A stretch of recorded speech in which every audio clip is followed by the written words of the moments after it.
Good afternoon, and welcome to the Mayoral Forum's candidate sponsored by the Stuyvesant Town Peter Cooper Village Tenants Association and the Waterside Tenants Association. I'm Susan Steinberg. I'm president of the Stuyvesant Town Peter Cooper Village Tenants Association, and in a moment I'll introduce Janet Handel, who is president of the Waterside Tenants Association. Stuyvesant Town and Peter Cooper Village is the largest residential community in Manhattan. We have 80 acres, 11,245 middle-class rent-regulated units, and approximately 30,000 residents. And we have been through a lot over the past decades. This year is the 50th anniversary of our Tenants Association. We've been fighting for tenants' rights all that time. Throughout, we've had the support of all of our elected representatives, federal, state, and city. And we expect that the next mayor will be supportive of us as well. Originally, we invited 10 candidates for our forum, but as it turns out, 2 said no at the get-go. 1 dropped out of the mayoral race.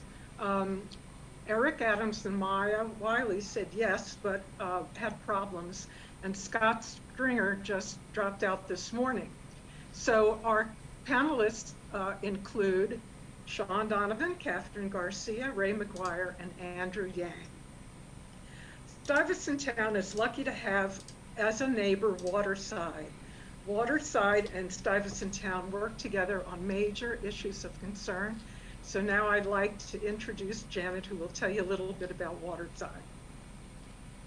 Good afternoon, everyone, and welcome. Thank you for joining us this afternoon to hear from the candidates for mayor. My name is Janet Handel, and I am president of the Waterside Tenants Association. I represent the 4,000 people living at Waterside Plaza. Our complex is located on the East River between 25th and 29th Street, and has 1,470 units in 4 buildings. We began as a Mitchell Lama property in the early 70s, but are now market rate. Waterside is a wonderfully diverse community with people from over 62 countries living here, young and old, families and singles who gather in our gardens to share a conversation or feel the breeze off the East River. The residents of Waterside and Stuyvesant Town Peter Cooper Village are among the most civically active and engaged in the city. And through the years, we have worked closely with every mayor and our elected representatives on matters of concern for the community. Together, the WTA and Stuyvesant Town Peter Cooper Village organized the Brookdale Neighborhood Coalition to represent the 70,000 people living in the Brookdale corridor that runs along the east side from 23rd to 34th. Both Susan and I want to know that you're going to answer the phone if we call, and I can promise you that we'll be doing that. Thanks very much. Now back to Susan. Our moderator for today's event is Dan Garodnick. Dan has been our city councilman for 12 very eventful years. Superstorm Sandy happened under his watch, and he was just amazing, organizing door-to-door relief for tenants that couldn't leave their apartments. He has been very actively for our community during some very turbulent years at Stuyvesant Town as we fought off predatory equity. In fact, the drama was such that he recently published a book about it called Saving Stuyvesant Town: How One Community Defeated the Worst Real Estate Deal in History. I'd like to now turn the event over to Dan. Thanks very much, Susan and Janet, and welcome to the candidates. We really appreciate your being here. As you heard, my name is Dan Garodnick, and I had the privilege of representing these communities in the City Council for 12 years. I want to acknowledge that we're joined today in the audience by my successor, Keith Powers, Councilman Keith Powers, Senator Brad Hoylman, and Assemblyman Harvey Epstein. I want to thank our hosts at the Stuyvesant Town Peter Cooper Village Tenants Association and Waterside Plaza Tenants Association. both Waterside and Stuytown have seen a significant number of changes in recent years, driven by community and elected officials. The most important from all of those years is that who the mayor is matters. There are a lot of uses of mayoral power that are not in the city charter and can be used for good or not used at all. We know there's a high level of Zoom fatigue for you all as the candidates, so we doubly and triply appreciate your being here. We also today wanted to add a rebuttal component to give candidates an opportunity to make it a bit more interesting for yourselves if you wish. So we're going to I'll explain the rules in a moment. That will be up to you. We will be asking the same general policy questions to every candidate, and I expect that I don't see Sean Donovan, but he was on a moment ago and he is now off, but I expect we will see him again. Candidates will have 2 minutes to answer each question. And once every candidate has a chance to answer the question, there will be an opportunity for any candidate to rebut something that they have heard for 30 seconds. Each candidate will have only 2 opportunities to do that this afternoon. And I will ask for rebuttals once everybody's had a chance to answer, and I will call on you as I see you. The candidates know the general subjects that we will cover, and they were provided 1 additional question in advance of this afternoon. That question was the following.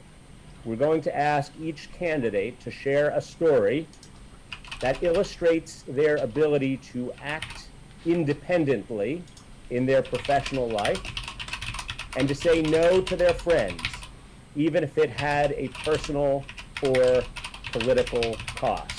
There won't be a rebuttal opportunity to this particular question. Then we're going to go into a speed round of questions, which will either be yes or no or brief answers. They tend to be a little bit more local in flavor or of more general interest. We'll have a clock that will count down as we go. Candidates, you will be able to see it in gallery view, and I just ask that you conclude your remarks at the end of that time. I don't expect that it's going to become unwieldy, but if for some reason it does, and we'll just move to muting mics at the end of 2 minutes, but I don't expect that will be necessary. So I wanted to, again, welcome our candidates. Present right now, we have Catherine Garcia, Ray McGuire, and Andrew Yang. I expect we will also be welcoming Sean Donovan in a moment. I don't see him on my screen here, but I see his name. But we're so glad you all are here, and let's get right into it. The first question relates to middle-class housing. No surprise there. There have been appropriately a lot of discussions about the affordability of housing for people at the lowest end of the income spectrum. And that is where much of the debate has sat in the mayoral election, and that, of course, is both reasonable and appropriate. And yet, there are seniors and many working families that find themselves in the middle, that they're ineligible for any specific government program. And we wanted to ask you all today, what are your plans to create opportunities for middle-class housing in New York City? And I'm going to start with you, Mr. Donovan. Glad you made it. Dan, it's great to see you, and I'm actually coming to you from Co-op City, so this question is perfect because we need a new Mitchell-Lama program in this city to be building dramatically more affordable home ownership, cooperatives, individual home ownership, and really ensuring that we have a diversity of housing that is affordable at all income levels. Obviously, the greatest needs are at the lowest incomes, and nobody in this race is better positioned than me to work very closely with the Biden administration on their proposal to get universal Section 8 accessibility. That is the single thing that would be most important at the low income end. But for middle income, we have to be ensuring we have rental, but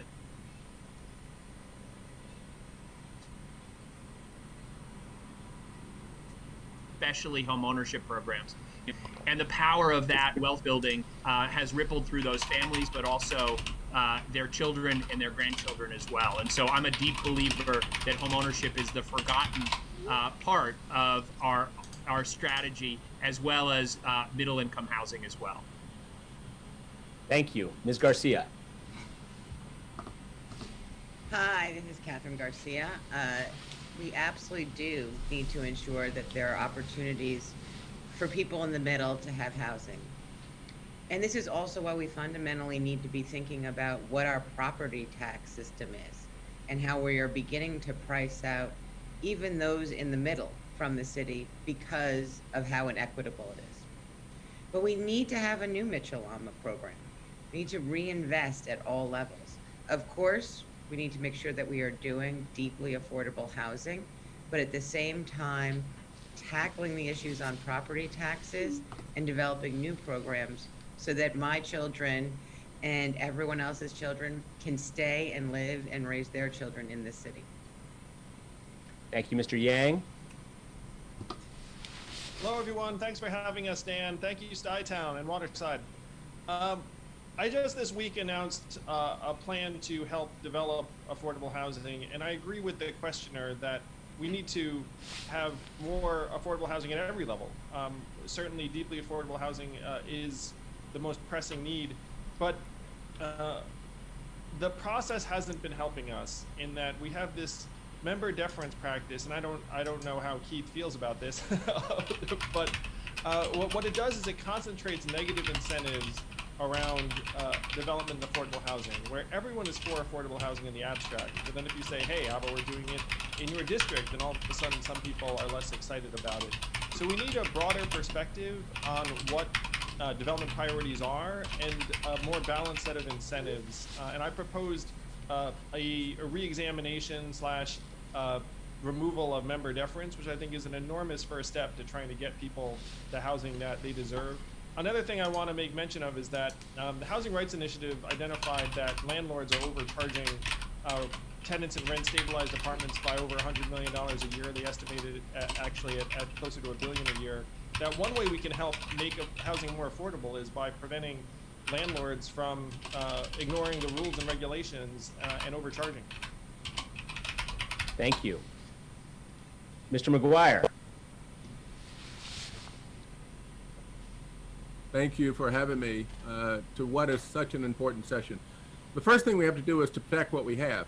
I mean, this is a central part of the vibrancy of this city, and we need to protect what we have now as a treasure of Stuytown, Peter Cooper Village, and Waterside, given the number of units there and given just the dynamism that exists there and how rich culturally and just how important the citizens are to New York City and what they bring. So the first thing is to protect what we have. The second thing is in my building plan to build 10% more housing units than what we have in New York City today. That's 350,000 units. When we were building, we built 2+ units of housing for every new private sector job. Today, that's maybe 0.5, 0.7. So it's got to be too expensive for many people, even those who are in the middle income levels. And so we need to address that. And my plan does just that. It intends to build 350,000 units. We have the capital to do that. We're going to invest over a period of time, $12 billion or so. So I understand how to manage the capital budget as well as the operating budget and how to coordinate the two, the focus of which is to build the homes that are necessary to build in New York City. It also includes, by the way, returning to what was so focused and so forceful and so effective in Mitchell-Lama. And my housing plan also intends to address what's taking place with our elderly, who today we need to make certain that we give them homes in which they can live with dignity and that are affordable. So my plan begins to address that, but first I started protecting what we have and making certain that those who are in these homes can stay in our homes and continue to lead the vibrant lives that they've led and continue to contribute to New York the way they've contributed for so many years. Thank you very much. This is our first opportunity for a rebuttal, if any candidates want to take advantage of that. Seeing none, we'll move on to our next question on public safety, and this is for you, Ms. Garcia. Are you concerned, starts with you, Ms. Garcia, of course, this will go to everybody. Are you concerned about the growing crime rates in New York City? How will you keep New Yorkers safe, and how do you balance that with the many calls for reform of the NYPD, including defunding the police? Yes, no, New York City has seen a shocking increase in the number of shootings. We're up about 100%, about 50% more murders. We have seen escalations in anti-Asian hate crimes. We have seen increases in crime on our subways. We as New Yorkers need to feel safe, and we need to know that the NYPD is also respecting everyone. We can walk and chew gum. We can have both. We have to make sure that the NYPD is focused on gun violence, that we are getting guns off the street, that we are increasing the amount of money we pay to get guns off the street, that we have the gun suppression unit back in place in the NYPD, that we have officers embedded with mental health professionals on our subways, and that we have patrols in communities where we have seen the spike in hate crime. But we also do have to make sure that it is a balance, that we are through reform as we move forward in this city, because you know what? We can't solve crimes if we don't build trust. We build trust by making sure that we are hiring officers when they are older, that we are requiring them to live in the city, that we are making it so 20% of their training is about how to de-escalate, not how to actually shoot someone, that we are promoting those who are embedded in doing the community work that we want them to do, and that we are holding them strictly accountable for discipline in a way that is transparent to the public. And when I'm mayor, I will hold my police commissioner accountable for getting that done. Thank you very much. Mr. Yang. You say it's on, sorry, I just unmuted myself. This is a pressing issue among just about every New Yorker I talk to. People don't feel safe walking the streets, riding the subways. Catherine cited the nearly 100% increase in shootings and violent crimes. So the feelings that we all have are born in fact. And we have to do two things at once. We have to get the rising crime rates under control, and we need for New Yorkers of every race and background to feel safe when they encounter a police officer and not believe that their civil rights are going to be abused. I met with, well, via Zoom, because, you know, like it's that era, but I met with the highest ranking woman in the NYPD, Juanita Holmes, the head of patrol, and she described very clearly that it is possible to serve both ends, that you can have a more responsive, community-oriented police force that reduces the supply of guns, reduces the incidence of violence, that it's in part a training issue, in part it's a commanding officer and an accountability issue internally, but this is something that we should demand, frankly, that the next mayor has to drive very quickly to reduce the rates of violent crime, to make us all feel better walking our own streets at night or during the day. Another thing that we should do is reduce street homelessness, which I've committed to do by over 50% in my first term. It is not primarily a public safety issue, it's a human issue, it's a recovery issue, but I do think that it would make us feel better if there weren't as many people struggling on our streets. Thank you. Mr. McGuire.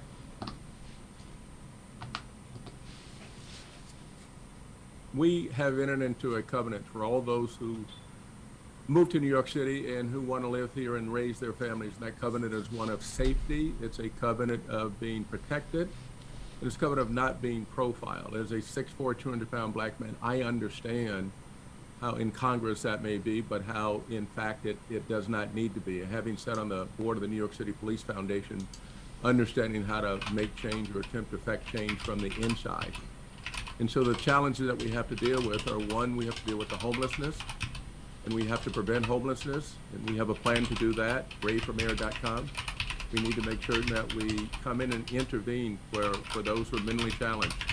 I have a plan for that in my Emergency Social Services Bureau, a core of people who are available 24 hours, 7 days a week to patrol our streets and our subways to make sure that if there are those who are mentally challenged, who have a propensity to create some kind of violent act against New Yorkers, that we intervene and that we impose whatever's necessary to help them. The other is a gun violence, to which there's been some reference, which is up significantly in our neighborhoods, and so we need to go and figure out how it is that we go and prevent that. And so my plan is to make certain, not defund. Anybody who's talking about defund is ignoring the facts that we live in today, and not cut half the police budget in half by $2 to $3 billion. I would reallocate funds. I want better policing. I'll shift the resources within the NYPD, within the budget, to increase the number of officers that are focused on finding and seizing the illegal weapons. As I said, I'll create my emergency social services operating 24 hours that will field the 4 to 5 of the 10 calls that come from 911, field them immediately, and be in the precinct and go either ahead of or with the NYPD. We're going to hire officers that are representative of the communities and the areas they serve. And also, we're going to take a look at the structure of the NYPD, where many of the decisions are taking place with the precinct captains, and make certain, as those positions become available, that we apply the Rooney Rule to that, to make sure that those who are capable, who have been well trained and who have the experience and judgment, get the ability to get into positions that are the ones that are most important in the police department, or amongst them, when it comes to decisions. And then I'm going to make certain that when it comes to accountability, that I structure the NYPD for accountability, which is ultimately going to be held with me. Thank you, Mr. McGuire. Thank you very much. We're going to finish this question with Mr. Donovan. Thank you, Dan. And let's be clear, this problem is bad and it's getting worse. As someone who grew up in New York City in the 1970s and 80s, I know what happens when we lose control of public safety in this city. And so every police officer must have two missions: reducing violent crime and treating every New Yorker, particularly our communities of color, with respect. And I agree with many of the ideas that you've heard. I believe that we fundamentally need to reduce what we're asking the police to focus on that isn't related to violent crime. I know that our open streets around this city, 75% of them are the responsibility of the police. We're asking them to spend time setting up barricades and getting into fights with motorists. We're asking them to be mental health professionals with our homeless, when the vast, vast majority of those situations are better handled by trained mental health professionals. And we're asking them to police the hallways of our schools, when we know that we can have a more effective response there. What we need to do is stop those things and really focus them on guns and violent crime. And I think the real difference here is that I'm the only candidate that has actually worked with police forces and mayors across the city, across the country, to do exactly this. When I was budget director, I led the demilitarization of police forces to improve relationships across the country. I worked closely in New Orleans and Philadelphia to make sure, where there were significantly worse gun violence problems that we have now in New York, that those got under control, while at the same time improving training and respect. And so I think the question here is, who do we believe is the right candidate to actually get these plans done, to be able to make New York City a safer city at this moment, and to build the respect and relationships that we need to in communities across the city. Thank you very much. Another opportunity for a rebuttal?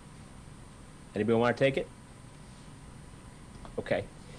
The next question is on development. We're going to start with you, Mr. Yang, on this one. Recent development proposals in both Queens and Brooklyn, namely Amazon and Industry City, were killed for a variety of reasons. Why do you think that each one failed? And for each, was it the right outcome, and why? This feels like a follow-up to my last question, because I felt like I spoke to it in terms of some of the negative political incentives that surround these kinds of developments. So I'll start with Amazon. You want to begin at the end. So the end of the story is that you cannot let an employer who's going to provide 26,000 high-paying jobs and an additional 100,000 service jobs walk away. Like, you need that deal to happen. I was just at that waterfront the other day, and that site actually could really use a lot of development. It's a great opportunity if anyone here represents another $1 trillion company. But there was a political hailstorm over the level of the subsidies, over elements of the process. There were some issues, but again, you cannot let that deal collapse in the way that it did. And it sent a terrible message, not just for Long Island City, but for the entire city, where now people feel like New York City is not open for business and we don't want to build things. Industry City, there were some of the same dynamics, though not to the same degree, not quite as dramatic. So I've championed now changing the process so that the negative incentives don't dominate. Where if you are a city council member and there are people that are upset about a particular project, they're going to be at your door saying, like, you know, fight this, fight this, fight this. And then even if there are interests where you think, hey, there are actually some upsides to this project, the negative incentives are going to predominate.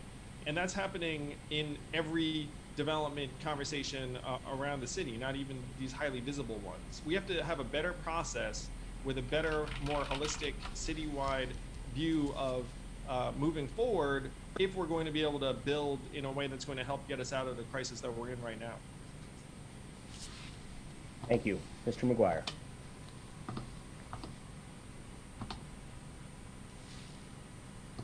Both of these are reflective of two fundamental challenges that we have. One is the lack of leadership, and the other is a lack of community involvement. On my watch, that would not have happened. I've been in the position to negotiate very large transactions and bring differing parties together. And in both instances here, had I been the mayor of this city, I would have gone in the communities and I would have talked about the importance of bringing both of the projects, especially HQ2, to the community in terms of infrastructure, in terms of jobs, in terms of schools. We didn't have that kind of leadership, which is the kind of leadership that I will bring to this, having been involved in many difficult negotiations and having prevailed in more transactions than anybody else on this, in this race and all the other candidates combined. So that's number one. Number two, we need to make sure that those people whose lives are going to be the most impacted get involved from the outset and not be left to one or two decision makers, but have the entire community involved. We should communicate the benefits to the plans and clearly some of the distractions to the plans. But HQ2 had New York now had HQ2 in its position. The infrastructure, the amount of jobs, the input to the economy, the amount of jobs it would have created, the amount of schools that it would have created would have been transformative for the community and would have had a huge material impact on the future of New York City. So I would have been a proponent. I am pro-growth. To be very clear, there should be nothing lost in ambiguity. I'm for creating jobs. My plan is the largest, most inclusive economic comeback in the history of this city. No jobs, no city, no economy, no city, no job, no dignity. I would have been out front leading the charge for both of those projects. Thank you. Mr. Donovan. Thanks, Dan. So what we need is a mayor who knows how to build a coalition for equitable growth, to ensure that the tens of thousands of jobs that we desperately need at a time when more than 500,000 New Yorkers are out of work, we need to make sure that when those jobs come, that the revitalization of communities isn't something that happens to those communities, but with and for those communities. And I'm the only candidate in this race who has again and again built those coalitions for equitable growth around land use, around affordable housing, around economic development in this city, whether it was beginning with revitalizing the South Bronx and Central Brooklyn starting 30 years ago with truly community-driven efforts. And so I have the track record to be able to do this. And let me be very specific with Amazon. We should have had a mayor who knew that we could build relationships with Bishop Taylor, with the tenant leaders in Queensbridge houses, with Gail Mello at LaGuardia Community College. We could have built the training programs. We could have built the affordable housing that would have ensured that Amazon coming to Long Island City or Industry City coming to Sunset Park was something that happened for the community. And that's the leadership that was missing. And I'm uniquely positioned to be able to do that. Part of that also requires reorienting and changing the way we plan our city. Right now, we essentially have a Department of City Rezoning, not a Department of City Planning, who works early and often with communities, separate from rezoning, separate from the moment when 20,000 jobs potentially come to a community.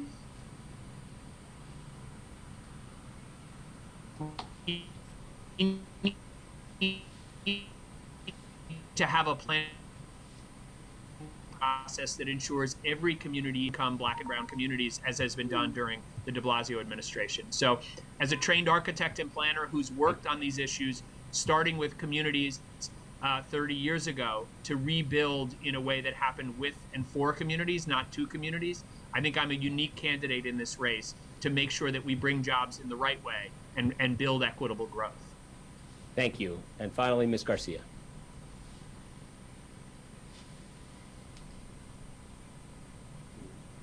The city has been just devastated by COVID, and the loss of jobs is just stunning.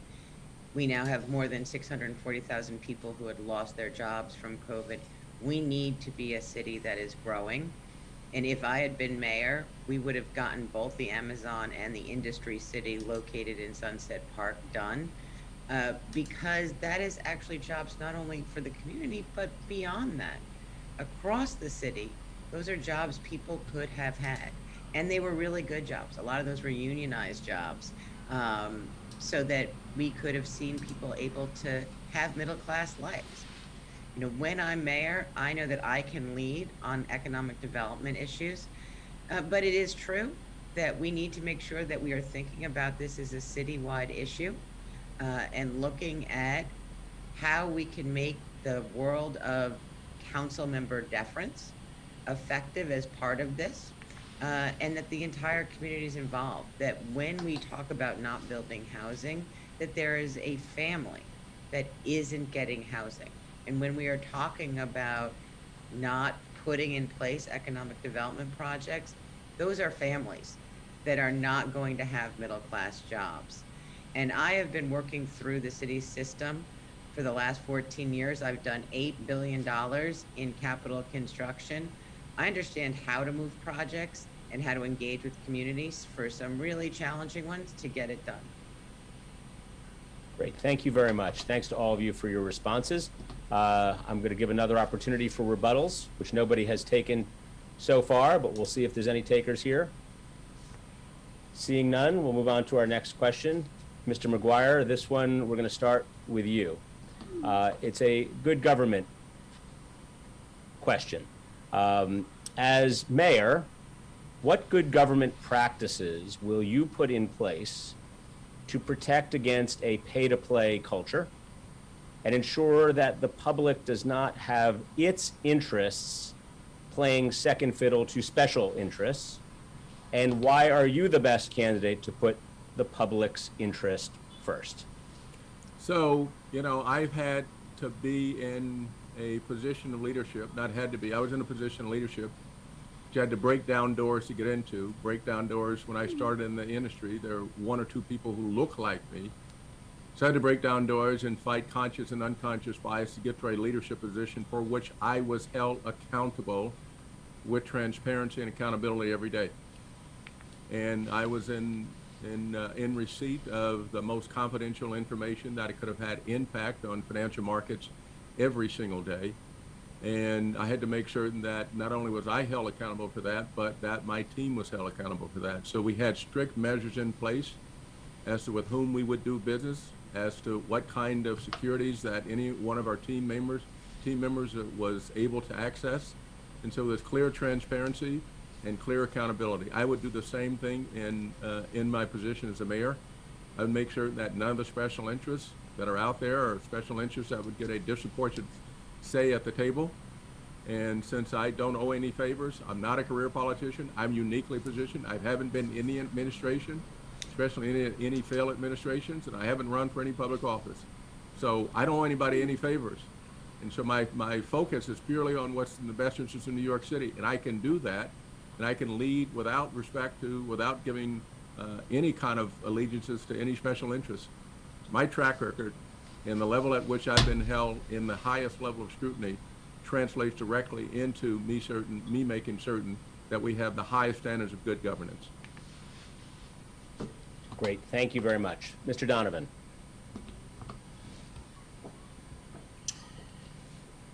Thanks for this question, Dan. And it is so important that we have a public servant, not a politician, at City Hall to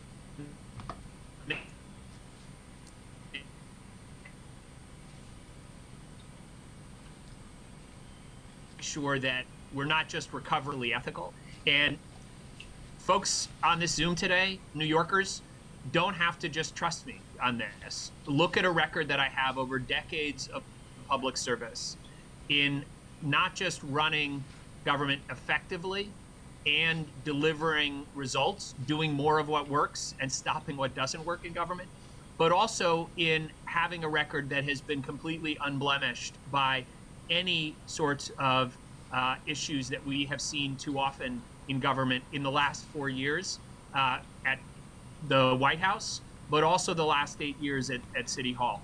I'm proud to have been part of the two of the most ethical administrations in our memory, in our lifetimes, under Mayor Bloomberg as housing commissioner, and then all 8 years in President Obama's cabinet, where we ran the most ethical, scandal-free administrations in memory. And I'm proud that my own record of working effectively with, whether it's my inspectors general, with law enforcement agencies, to create a culture of good government, and to ensure that I held everyone on my team accountable to that culture. So you don't need to trust me on this. Look at my record. Look at the way I've managed through decades of public service and have shown what good government looks like. Thank you. Ms. Garcia. Thank you. Thank you. You know, I have worked in government for a number of years. You have to make it so that the people believe that you are working in their interest, and I have done that over and over again. And when I'm mayor, I'll do what I have done already, which is let my calendar be public, make sure that I filed all of my conflict of interest financial information. There is nothing about how I've run this campaign or worked in public service that has not been completely transparent, and also has required me to hold people within my organizations to those same standards. There can never be a feeling that it isn't fair, because then we lose trust in government. You know, we need to make sure that we can trust government to do our jobs. And look, I'm running a grassroots campaign. I don't have super PACs. I am dependent on small dollar donations from, you know, people who are from the city. And so when I am mayor, I intend to ensure that we stay transparent and that you'll be able to see what I'm doing and who I'm meeting with and who all of my staff are meeting with. Great, thank you. Mr. Yang. And no, I want to commend the other candidates that are here today. I believe that Sean, Catherine, and Ray each would do a great job at trying to steward public resources and find special interests that have been benefiting at the public at the expense of, frankly, the efficiency of our resources. Like every candidate here, I was just looking at it, reflecting on it. Like these are good people who want to serve the city and will try to ferret out abuse. And this entire group of candidates, I would say, is actually like shockingly non-beholden to various special interests that have dominated city politics. So I just want to say, like, that despite the fact that, you know, I mean, like, Catherine's been an operator, she hasn't been, you know, like beholden in the same way. Like, and I just want to say, like, these candidates, if this is your issue, you should rank some order of the candidates that are here today very, very high. Just actually believe in all of us for this particular task. And I think this task is very important and significant. What I would say is we have 2 years to try to get revenue up and expenses down. And why 2 years? Because that's how long the federal money will last. Even de Blasio's administration is projecting $4 billion deficits by years 3 and 4. So how are we going to bridge that gap? We have to make sure that all of the money that's getting spent is actually impactful. We have to ferret out the inefficiencies, and it's not just out and out. It's not out and out corruption a lot of the time, so much as it is inefficiencies. We all know the stories of like the bathrooms that cost $3 million, and the fact is that the procurement contracts are like their own set of expertise at this point. You have massive firms that have just become expert in getting city contracts, and then what do? They dole out the work to various subcontractors. What we have to do is we have to minimize the benefit of having the expertise of getting public contracts and actually get the value to the subcontractors that are doing the work. And if you do that, you can cut a lot of expense out. And we should be attacking our procurement processes for every agency in this way. Great, thank you very much. Any rebuttals? Let me note before we go into the next question, I want to apologize. Some of our viewers noted that we had some typing going on in the background they could hear on YouTube. We apologize for that, and I'll just ask the panelists to stay on mute when you're not speaking. And for the viewers at home, thank you for bearing with us. We will do our best to try to avoid that going forward. And I will note for the candidates just the answers to these coming questions and all questions, 2 minutes. There's a timer. We will do our very best to remind you when time is up if you go over. Okay, now we're going to move on to the personal question that I noted at the top and the one that was provided to the candidates before the forum. We have a couple of more policy questions before we go to our speed round as well, but we're going to go into our personal question now. And we're going to start with Mr. Donovan on this one. One of the toughest parts of being mayor is having to say no to people who are allies, supporters, and friends. We'd like you to share a story about a moment in your life that would reflect on how you would act as mayor when you had to say no to your friends or allies at risk of personal or professional consequence. So Dan, it wasn't an easy thing for me to choose, honestly, because having been housing commissioner in this city in the wake of 9/11, having been housing secretary in the worst housing crisis of our lifetime, leading the $4 trillion budget, working through Ebola and Zika, I faced these kinds of decisions again and again in my career, especially in moments of crisis. But I think the hardest moments for me of saying no have to do with the work that I did after Sandy hit New York, and my work, whether it was after Katrina or disasters of so many different kinds across the country. And I'll never forget meeting with homeowners in Staten Island after Sandy to have a conversation about the fact that the federal government was not going to rebuild their community where it was because it was too dangerous. It had been hit too many times by storms. And I literally remember standing on porches with families who were saying, but my family has lived here for 50 years, for generations. You're telling me my federal government won't help me rebuild in this location, to rebuild my community. And those conversations, which I have had in many, many places, were some of the hardest I've ever had in my career. And knowing that the right thing to do in the long run is to build community support for relocating those who are too much in harm's way, that will get devastated by that next storm. And those, even when they're the right decisions, are enormously hard, because there is nothing more important than someone's home and their community to them, especially when they've been there for generations. And so, Thank you. You want to wrap up with a final sentence? Go ahead.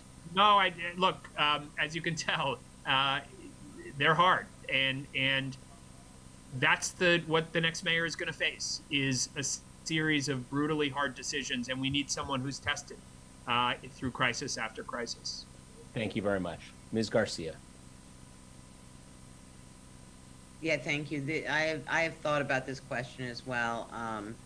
And you know, in much of my life, I have really focused on trying to make substantive change in the environmental space to really move us ahead, to make it so that we are a more sustainable city, that we are prepared for climate change. And we were doing some really tough pieces of legislation with the city council. And I knew that we also had to make sure that what we crafted would work in the future. And I remember standing in the middle of City Hall Park going, no, no, no, no, no, we can't do that. And this was with a group of advocates I had worked very closely with, and it would have been far easier to just say yes, to make them happy. It would have been far easier to make it so that they felt as if they'd gotten everything. But, you know, it wouldn't have worked in the long run for the city. And I knew that I had to be a part of something that would work. And what I'm talking about is both the work that I did with Antonio Reynoso on both the waste equity, where we reduced the amount of burden in the South Bronx and North Brooklyn and Southeast Queens from transfer stations and cut their permits by 50%, as well as what we did on creating zones for commercial carters, which will eliminate 8 million miles of truck traffic from the streets. But we had to get that legislation passed into something workable. And in that way, we had to say no to some of the pieces that they had wanted. But, you know, this is also where, you know, the choices you make in your career can also be being willing to stand up and say no when it is the right thing to do. You don't get to say yes every day, and I have not been allowed to say yes every day in any of the roles that I've had, whether or not that was as Commissioner of Sanitation, as at DEP, or as interim chair of NYCHA, and certainly not during any of the emergency programs. I have been there, whether or not it was during Hurricane Sandy or during COVID, making sure that New Yorkers were protected. Thank you very much. Mr. Yang. Now, this question made me think of relationships and management challenges that I think a lot of leaders have borne. And when you have a clear call, it's easy to make. But when someone's good and earnest and hardworking and passionate and moral, but you still aren't sure whether they're actually the right fit for a particular role that they would want, that's when the decision's very, very hard. When you say, like, no, I don't think that, you know, we should put you in this role. It's such a difficult situation, but you have to do what's right for the organization. And I've lost relationships as a result, as I think a lot of leaders have, because, you know, if you're prioritizing the organization, sometimes, you know, like, you'll end up making relationships, unfortunately, like, untenable. On a big picture scale, what this made me think of was when I decided to run for president, because even close friends of mine here in New York were like, that is a terrible idea. You know, like there weren't that many people clamoring for the Yang campaign circa 2017. But I had a vision for the fact that, you know, we needed a better sense of both what our problems are and how to solve them, and the fact that Donald Trump was a symptom of a greater disease. And so I pushed through what was frankly like a great deal of social and peer resistance. And many of my friends came around, you know, as we made progress, but that progress was months in the making, years even. And so it just goes to show that sometimes you have to do what's right, even if the people around you disagree. Thank you. Finally, Mr. McGuire. Thank you. This is going to reflect the career that I've led and the life that I've led. You know, I managed a business and led a business globally for 13 years, longer than anyone in this campaign has held a position. And in that position, I had to identify, recruit, and retain amongst the best and brightest talent that existed in one of the most competitive industries that existed anywhere. And I had to do that globally. And I was there in the midst of the great financial recession, the crisis, and I had to manage out of that crisis. That meant I had to do more with less, and sometimes I had to do everything with nothing, which comes with having to have a vision and having the discipline to exercise and execute on that vision, which means that frequently there are requests to do things that are not in alignment with that vision. And so I had to say no on numerous occasions. In order for me to have stayed in that position for as long as I did, it means I had to balance out the rights and the no's, or the yeses and the no's. And since I had to grow the business and operate more efficiently, clearly there are a number of requests for resources, which simply wasn't in keeping with how we're going to execute. So I had to say no. The easy part of where this is the experiences I've had as an outsider, someone who's not a politician, coming into the political arena where you're being asked, in many instances, in exchange for vote and support, that you change or adopt your position. And there I've had to say no, which is consistent with me not owing anyone any favors and not being influenced by any special interests. I am who I am. My truth is my truth. I don't have to remember tomorrow what I told you today because it's not going to change. And in my neighborhood, in the business in which I was able to stay for as long as I did, my word is my bond, and I've never breached my bond. So that means I've had to say no, and I keep moving forward, and I would not have stayed in the position for as long as I did if I didn't maintain that integrity, and if I hadn't said no, if my responses weren't transparent, and if I hadn't been held to that accountability. So I understand how it is to say no, given what's in the best interest today, going to be in the best interest of all New Yorkers. Thank you very much. That was a no rebuttal question, although I've noted that the candidates have not really jumped at that opportunity in any event. We're now going to move on to our next question, and we're going to start with Ms. Garcia. This is a question about the Rent Guidelines Board, rent stabilization. The Rent Guidelines Board is about to take a preliminary vote on this year's rent adjustments. We're interested to know if you support a rent rollback, your criteria for appointing RGB members, and whether you support changing the state's rent stabilization law to allow for more equitable distribution of owner, tenant, and public members on the Rent Guidelines Board. But most importantly, we want to know, why are you the best candidate to represent rent stabilized tenants? Thank you, Dan. I really appreciate that question. We have some of the most robust rent stabilization laws in the country. They have been protecting tenants for decades and making sure that we were a vibrant city that had all different income levels, able to live in all different neighborhoods. This is where you've got to be looking at the data and the numbers and be really driven by what exactly are the expenses, and that should drive the rent. There should be nothing else. But one of the things I'll tell you is there is a tremendous amount of rent relief coming into the system, both from the federal government as well as from the state government, in the multiple billions of dollars. We have to make sure that is getting to tenants who are hurting right now. But at the end of the day, my job is to make sure people stay in their homes, that they are able to thrive, because we know that housing heals. It makes you successful in your career. It makes it so that you can age in place in your community. And it makes it so that you do well in school. So that is what you will hear from me when I'm there. Thank you. Mr. Yang. I referenced this a bit earlier about the Housing Rights Initiative. The reality is 2/3 of New Yorkers are renters. And when you talk about what's going on with the rental rates, it's the most important thing that New Yorkers face every month as to how much they're going to have to pay to keep a roof over their head. And people who are making less than $50,000 are literally spending half of their income on rent. So that should be the perspective one takes to any modification of the guidelines. The other thing that we should be bearing in mind is that we're still in the midst of a crisis. That's why I approve every extension of the eviction moratorium, which should go on really until the crisis is over. And when I talk about the crisis, we have COVID, and then we have the 600,000 missing jobs. We have the 88% of missing tourists. Half of our kids are still not in school. You just have the list go on and on. 70% of subway ridership isn't there.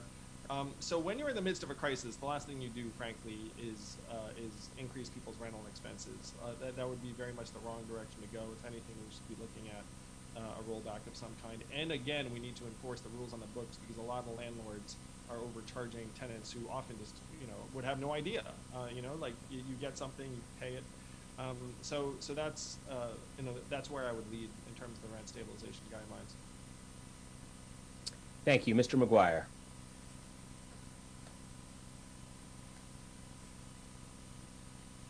This has got to be one of the most important issues, which is why I started out and talked about the idea and the goal that we should have, and we should be steadfast in this goal, is to make certain that those in the community who are in homes like the ones that we're describing have the ability to stay in those homes. The last I checked, we're not increasing wages as much as we're trying to increase the prices of rent. We need to make sure we stabilize those prices. So the federal government, as Catherine has said, is coming in with some significant resources which are necessary. We remain in the midst of an economic crisis, notwithstanding the dollars that are coming from the federal government. Depends on how those dollars are used. If they're not used appropriately, we're going to find ourselves back in a deficit situation, which clearly is still projected. So my objective would be to make sure that we maintain the rents where they are. And why would I be the person who's going to be the best advocate? Because I know what it's like to live in a situation where the rent is challenged, or whether or not you can pay the bill is challenged. My mother had to work 3 jobs. My now 95-year-old mother had to work 3 jobs sometimes to debate it whether or not to put food on the table, or put tithes and offering in the church, or pay the utility bill, or yes, have money to pay rent. So if anybody knows what it's like to be rent threatened, I do. And if anybody can go and make sure that I advocate to make sure that the prices are stabilized, the rent is stabilized, I can do that. I've lived through this. It's maybe the person who I am. Thank you very much. Mr. Donovan.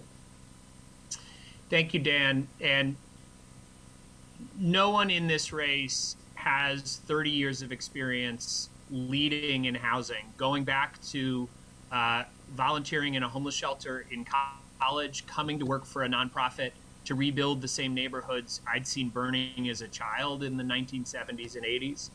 And no one understands how to make sure that we enforce and improve rent stabilization in the city in the way that I do. And specifically, it's going to take 3 things.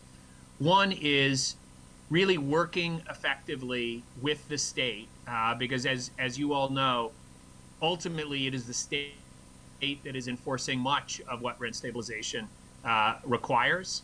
And again, I've done that, whether it was on these issues of rent stabilization, whether it was to make the 421A tax abatement program much more progressive to demand more affordable housing out of it and get those legislative changes done, or to reach a landmark agreement called New York 3 that dramatically increased investment in supportive housing to end homelessness in the city.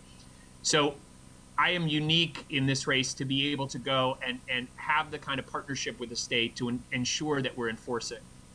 Second, I also know the local issues better than anyone and have a track record of actually enforcing. And I completely agree, we need to have a more equitable distribution of representatives on the Rent Guidelines Board. I would do that as mayor. I would fight for a change, as well as make sure I had the right appointments to the board as well. But I also know that we have power in this city to increase the number of rent stabilized units. That's what I did when I was housing commissioner. We had a significant increase in rent stabilized units in the city. And part of that is because I actually enforced, through the tax abatements, the city loans, all of the things that had been left unenforced before under the Giuliani administration. We started enforcing. And Dan, you obviously know this better than anyone else. And is that when predatory capitalism, to use your own words, undermined the futures of Stuytown and Peter Cooper residents, we enforced the requirements that we had through J51 and other programs that ensured that that initial purchase fell apart and allowed the possibility, with your leadership, with the leadership of so many others, as you document so well in your amazing book, could actually have a better outcome. It was a difficult road. You all stuck together, but it required a partner that would enforce on the rent stabilization requirements that came with the city subsidies. And those are things that we need a mayor knows how to do. Thank you very much. Any rebuttals there? Okay. The next question, we're going to start with you, Mr. Yang, before we go into our speed round. We lost a moderately priced supermarket on East 14th Street, which was a big loss for Stuytown and the East Village. Food deserts are obviously a big issue in the city, far and wide. What would you do to make it possible for supermarkets to survive and provide healthy food options for every neighborhood? That pains me so much, Dan. Losing a supermarket in your neighborhood is like, the worst experience. There's actually a program aptly named Fresh to try to increase the incentives and the resources available to try and both open supermarkets and keep them open, which is something that we should invest in. Food equity, to me, is one of the hallmarks of the city that we need to become. And unfortunately, the food deserts are growing, not shrinking. There are other measures we can take that can help, and these are things that I think you all enjoy already. But I want to have incentives in place, not just for community gardens. I love community gardens, but also farmers markets and the ability to sell produce from community gardens, which right now there are restrictions on. One of the opportunities I see for us is urban agriculture. There are significant structures that I think are going to need to be repurposed in the days to come. Maybe not in every neighborhood, but certainly in some neighborhoods. The reality is that we're not going to need all of this office space. I mean, I'm going to fight like mad to make the case that people need to get back to the office and in school, and it's a much better way to operate, and you can be more competitive and innovative and collaborative. But there are going to be some spaces that need to be repurposed, and hopefully we can make it so that some of them are used to get fresh food to people in a way that is close to them and convenient. Thank you. Mr. McGuire.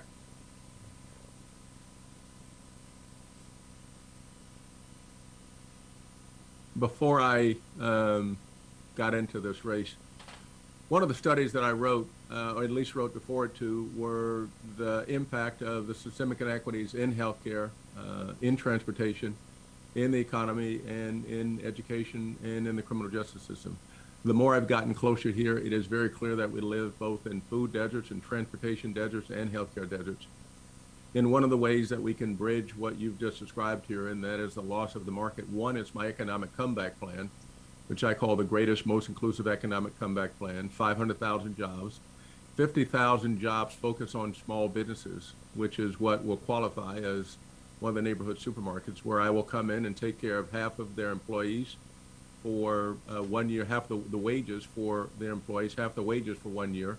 See if we can't negotiate the retention of New York City sales tax receipts, and make certain that when it comes to the credit scores that many of them have, that they get access to credit without being penalized by COVID. I would also make certain that we zone, make certain that that we can incentivize the supermarkets being in place. And the other thing I think that we need to be more focused on and more creative about is what we do with the vegetable markets. In certain neighborhoods, as you know, over the weekends, they have the vendors who are the fresh vendors taking up 2 or 3 blocks in our neighborhoods, make the fresh food available.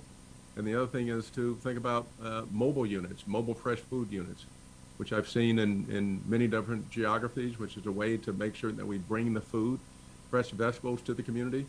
So there are ways that we can do this, incentivize the development and the formation of grocery stores in our neighborhoods, take the grocery stores to our neighborhoods through mobile units, and then make certain that during days of the weekend, Saturday, Sunday, we can make certain that we populate our streets and our street corners with those fresh food vendors who would find yet another venue to exchange and interact with New Yorkers, and New Yorkers could benefit from that. So we reduce both the transportation deserts and we reduce the food desert simultaneously. Thank you very much. Mr. Donovan. So Dan, one of the reasons I'm a lifelong New Yorker and I love this city is I love to eat, and I love to eat everywhere I can around this city. It was so fun to launch our 5-borough food tour a couple of weeks ago when we released our comprehensive food strategy for the city. I would love if everyone can go look at that at SeanForNYC.com. We are running the campaign of ideas. We have the most comprehensive, I think, visionary way to make sure that every New Yorker has the fresh food that they need, and that we're ending food insecurity in our city. But specifically what I would say is we have to make this a central part of the way we plan and build our city.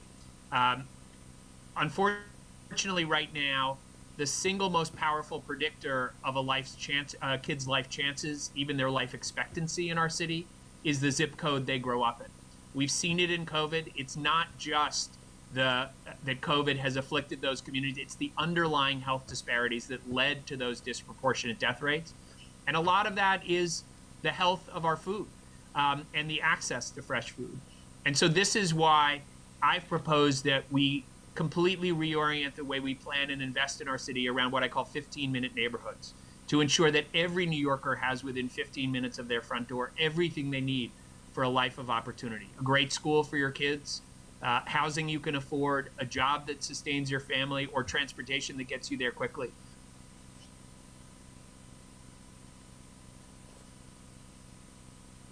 But also the healthcare, and so we laid out a framework to ensure every neighborhood has grocery stores, farmers markets, all of the things, as well as parks and other things to live a healthy life.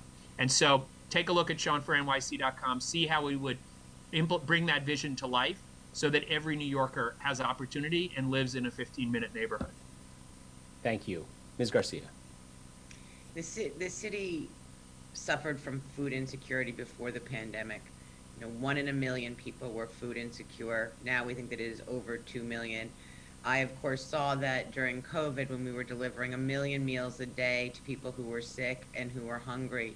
And the irony of it, that the largest produce market in the world is also in a neighborhood where you can't go and buy fresh fruits and vegetables in the South Bronx. We need to make sure that there is access for everyone, and it's really two-pronged. It is about ensuring that people who do not have enough income to buy food have SNAP, have access to delivery through SNAP, that we are supporting the Grow NYC markets as well as their hub that they are building in the Hunts Point market. But we have to use city planning and our Economic Development Corporation to go out, find the space, RFP the space to make sure that every neighborhood has a grocery store. They have the capacity to do that. This is all within my plan about how we tackle food in the city of New York far more holistically than we ever had before, because it's like food, water, shelter. These are the things we need to live. And we need to make sure that New York City is a more livable city going into the future, because that will make us a healthier city. Great, thank you very much. And I suspect there are no rebuttals, but I'm going to give the final opportunity because, oh, there we go. Mr. Yang, go ahead. Rebuttal. I believe I like to eat at least as much as Sean does. Fair enough. Mr. Donovan, any further comment there? Game on. Pizza tonight, Andrew. All right. Thank you both. And thanks all of you for your responses. And we're now going to move into the speed round. It's not really a speed round. We're just calling it that because they're mostly yes or no questions. We're going to end with a few questions that will reflect on your personal habits and connection to the city, which I think you will enjoy, and then we will close for the day with much appreciation. These questions tend to be a little bit more local in flavor, which is why the Tenants Association of both Stuytown and Waterside sent short primers on these subjects to the candidates in advance. The first question, and we're going to start with Mr. McGuire.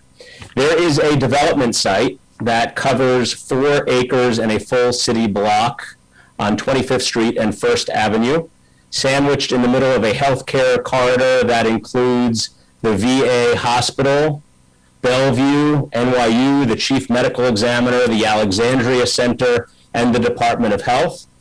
Some have proposed putting a sanitation garage there, others a tow pound. Others still view it as a unique opportunity for biotech and health-related economic development, affordable housing, and or a park. Will you agree to a planning process that ensures that the city plans for the entire site all at once and doesn't just site a garage or tow pound there while leaving the rest to chance? This is a yes, no question. Mr. McGuire. Yes, I will commit to a planning process that includes the entirety. It's now what is intended to be, or at least on the books, to be a sanitation garage at 25th Street and 1st Avenue. Thank you. Mr. Donovan. Yes, absolutely. I'm an architect and planner who's worked for 30 years with communities on community-based planning, and I would absolutely do it there. Thank you. Ms. Garcia. As you know, I believed in the garage very strongly, as well as that we needed to do the Site A and Site B, with the site closer to the water being affordable housing and the site closer to 1st Avenue being for life sciences, and be happy to sit down with the community as I have done to talk through what we do with that block. Okay, thanks, Mr. Yang. Yes, let's plan for the entire site rather than just take on a piece at a time. Great, thank you. The next one, we're going to start with Mr. Donovan. Many Manhattanites support congestion pricing because of the need to relieve painful traffic problems. However, some Manhattanites who actually live south of 59th Street also have cars. Most people agree that those residents should not be free to just drive around the zone without cost. That said, do you support giving residents of the Central Business District a path to drive in and out of the district where they live without charge? Yes or no? I do, and I've worked with mayors across the country and across the globe on innovative solutions around this that could allow us, if we had technology that was correct in the city, we would be able to do that. Thank you. Ms. Garcia. Yes, they can do it now. They have license plate readers. Thank you. Mr. Yang. Yes. Mr. The McGuire. congestion pricing in many ways is like people bringing cars in from outside. The answer is yes, I would. Great. Thanks to all of you. The next question is, we're going to start with Ms. Garcia. Do you support reopening schools in full for all students in person in the fall? I do. I think we have to. I think it's an imperative, and not only do I think we need instruction, but I think we need to make sure we have the extracurriculars and sports as well. And I think we should do it as soon as it's feasible, safely do it, and I think that is now. Mr. Yang? Totally agree. Catherine and I were actually at a rally earlier today calling. We already saw each other today. Yeah, so I'm 100% on board. Let's get school open yesterday. As a public school parent, my kid has not been thriving. None of our kids have been thriving, in my opinion. We need to get schools open. Thank you. Mr. McGuire? Unequivocally, yes. I wouldn't wait until the fall. We're in the midst of an educational crisis, have been before COVID. COVID exacerbated. Get the kids and the teachers into the schools. Let's do it with the appropriate COVID protocol. We need our kids in the school now. Thank you. Mr. Donovan? Yes, and I'd go farther. If I'd been mayor, we would have opened all our schools this past September. Our caseloads were low enough. We could have done it safely. Other cities around the world have shown it. I would have had them open in September. Thank you all. This next question, we're going to start with Mr. Yang. It's on homelessness. Mr. Yang, I know you noted this earlier, but let's talk about this in a yes/no context. Each of you has plans to address the root cause of people experiencing homelessness. This continues to be a serious issue in the city and one that will be important for the next mayor. As for people experiencing homelessness and living on the street, the de facto rule under the de Blasio administration was one in which people were permitted to stay there if they wished. Do you agree with that approach? No, I don't. There was a standard at earlier times when someone was in distress, mentally ill, unconscious, inebriated. We got them medical attention. That should be the standard we're using. We shouldn't just be asking them to decide for themselves. Thank you. Mr. McGuire? We need to make the shelters safe. Part of the reason that the homeless have decided to remain in the streets is because they fear for the threat of being in the shelter. So let's do both. It's not one or the other. Let's make sure that we have safe places for the homeless to go. And if we have safe places for the homeless to go, then I would be in favor of making certain that we got them off the streets, but let's make it safe. The shelters are there, not safe. Thank you. Mr. Donovan? So I would change the policy, and I would lead with what I did across the country to dramatically reduce homelessness, to end veteran homelessness in more than 80 cities and states when I led the national strategy on homelessness, which is to reorient, not criminalize homelessness, but have dedicated teams who could get those folks off the streets. Ms. Garcia? We cannot leave people sleeping on the streets. We are too wealthy a city not to be able to support people and have them in permanent housing and getting the psychiatric or substance abuse issues addressed. Thank you. Thanks to all of you. And the final yes/no question here, we're going to start with Mr. McGuire. This is a very local issue for Stuytown. Stuytown management is working to launch 2 cogen plants in Stuytown that burn natural gas, a fossil fuel, to generate steam for heat and hot water for some residents, as well as electricity to be sold back to Con Edison. The Tenants Association is very concerned that if these power plants are allowed to operate, they will add significant pollution in the neighborhood with little benefit to residents. The New York City Department of Buildings recently halted the work because power plants appear not to be a permitted use under applicable zoning rules. Will you commit to stand with Stuytown residents to ensure that all city rules are strictly followed going forward to ensure the health of this community? Mr. McGuire. The answer is I would stand with the community to make certain that the interests are protected. I'd want to make certain that this is environmentally sound. And I also want to see whether or not any of to the extent that we move forward, that the electricity that's produced can be used in the community. So yes, I'm going to stand with the community to make sure that the laws are strictly enforced. Thank you. Mr. Donovan? Yes, absolutely. And I have the most aggressive plan to bring renewable energy to the city, and there are many other alternatives we should be pursuing first. Thank you. Ms. Garcia? Yes, I think you should be doing geothermal. Super clean. All right. Thank you. Mr. Yang? Yes, I would stand with the community against this project. I just want to say that I think the candidates here all love Stuytown and Waterside. The candidates who aren't here, who can say? Who knows what they would do with this question?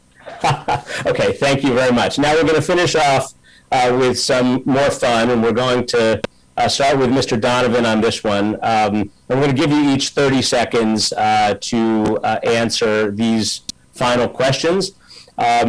We want to know if you can briefly describe the first hour of a typical day for you. And I'm just going to filibuster for just a second here to give you a moment to think, since I have been a candidate in my time before and asked questions like this. But we're going to start with you, Mr. Donovan, the first hour of a typical day.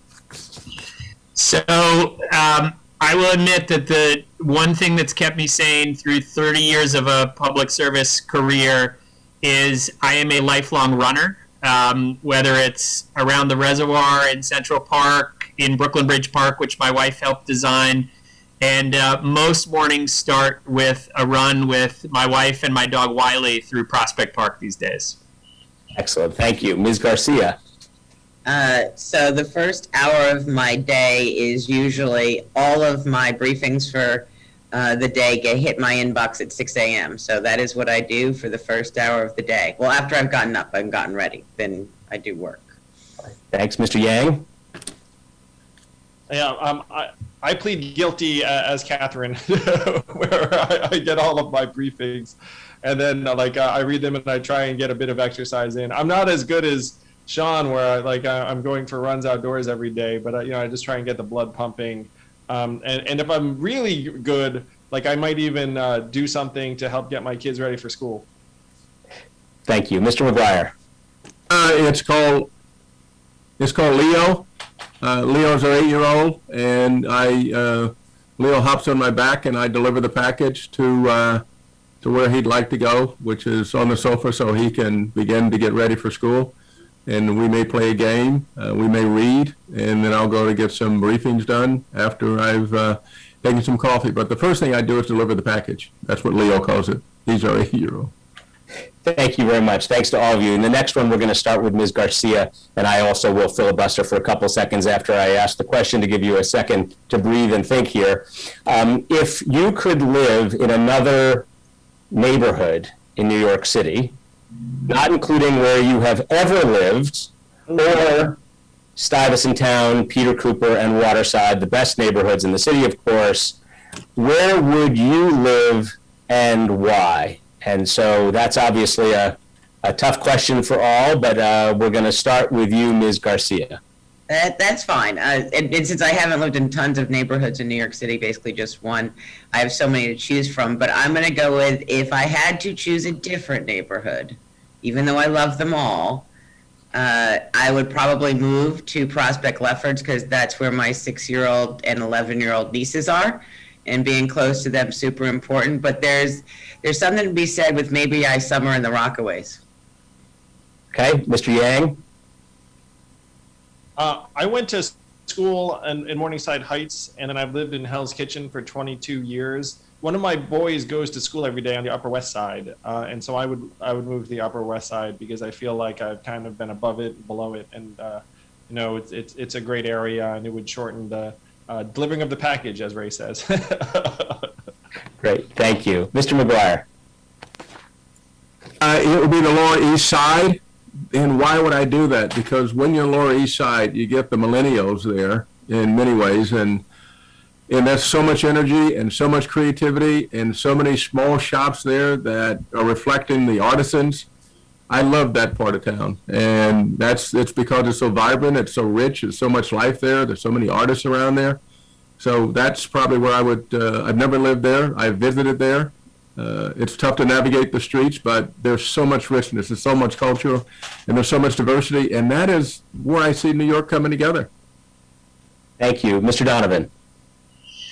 This is a tough one, Dan, even with all the others having gone first. But the memory comes back to me that when my boys were young, we used to ride the F train from Boerum Hill out to Coney Island all the time to go to Cyclones games, to go to Nathan's, and to go, as my younger son used to say, to the aquarium, as he called it.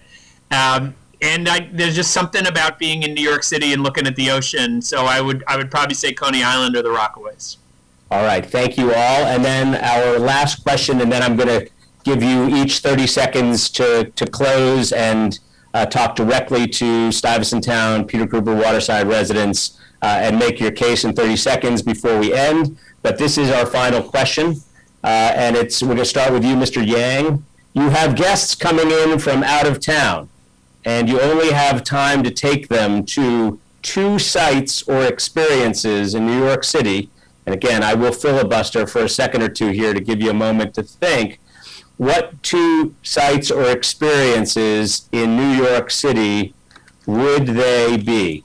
So we will start with you, Mr. Yang.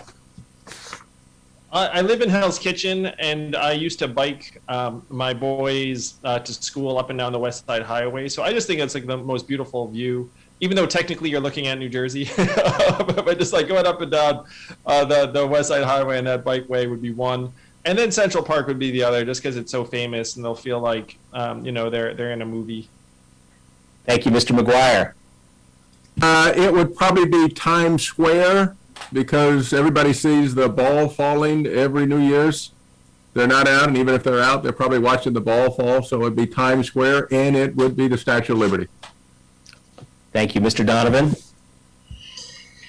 The first would be the waiting room at Grand Central. I think that is the most amazing room in the city. Every New Yorker going through that incredible ceiling of the stars in the sky. So I always take folks there.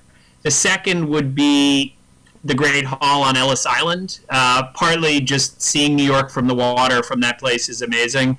I also will say I'm the son of an immigrant who, when I entered President Obama's cabinet, I got to be the keynote speaker at his citizenship ceremony after he'd had a green card for more than 50 years. And I spoke at that ceremony in the Great Hall on Ellis Island, and that is a moment I remember every day of my life.